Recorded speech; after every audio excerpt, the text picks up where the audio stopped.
பார்த்து போன என்ன கொஞ்சம் உள்ளதான் போய் இறக்கி விட்டானே என்ன இங்கே நிறுத்துற? ஆமா, இவர் பெரிய யூடியூபரு. இவர் வீட்டு வாசல்ல பிக்கப் பண்ணி உள்ள எடுத்துன்னு போய் வேற டிராப் பண்ணுவாங்க. போங்கடா நடந்து அப்படியே. ஆமா, தங்கச்சிக்கு பாத்துருக்க மாப்பிள்ள யூடியூபர்ல பெரிய இடமா புடிச்சிட்டியா போல.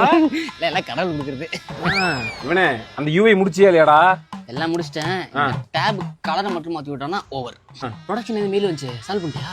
அப்ப இன்னைக்கே பிக்ஸ் பண்ணிட்டோம், நாளைக்கு என்ன கூப்பிட மாட்டாங்க. கரெக்ட். நாளைக்கு வந்து 650 ரூபா சம்பளம். நம்ம பஸ் ஸ்டாண்டை விட்டுட்டு புது பஸ் ஸ்டாண்ட்ல வரணும்னு வச்சுக்கேன். அங்கெல்லாம் ஒரு ஆளுக்கு 800 ரூபா தராங்க. டெவலப்பர் பையன் ஒருத்தன் சொன்னா தெரிஞ்சவன். டேய் தம்பிங்களா, அடிக்காம எடுத்துக்கங்க. பிரேக்னு வெளில போனீங்கன்னா ரொம்ப நேரம் ஆக்குவீங்கன்னு தான் கையில எடுத்துட்டு வந்து கொடுத்தது. சட்டுன்னு முடிச்சுட்டு பட்டுன்னு வேலையை பாருங்க. ஆனா 2 நிமிஷம் இவனே அந்த டெவாப்ஸ் டீம் ஆண்டி இருக்குல்ல, ஆமா அதுக்கும் அந்த புதுசா அந்த ஜிம்பாடி மெனுக்கு ஏதோ ஓடுதான் தெரியுமா? ஜிம்பாடி நீ தானே? இந்த அடே எங்கன்னா வேலை நடக்குதா? காலத்துல வீட்டுக்கு போய் சேருவோம். என்னங்கடா ஆஃப் டேவா? ஆஃப் டேவா? இல்ல காலு மரத்துக்குச்சு, அதான் எந்திரிச்சு உட்கார்ந்தோம். மாப்ள பர்ஃபார்மன்ஸ் சரியில்லைன்னு சொல்லிட்டு கம்மியா கொடுப்போம். டென்ஷன் ஆயிரும். நீ பேசிக்க. நீ பேசாம நான் பாத்துக்கிறேன். டப்ஸாக நான் காசு கொடுக்கலான்னு சேர்த்தான். சம்பளம் போட்டாச்சு பாரு. தேங்க்ஸ். அண்ணே நான் பேசிக்கிறேன். ஏன் 450 ரூபா போட்டிருக்கேன்?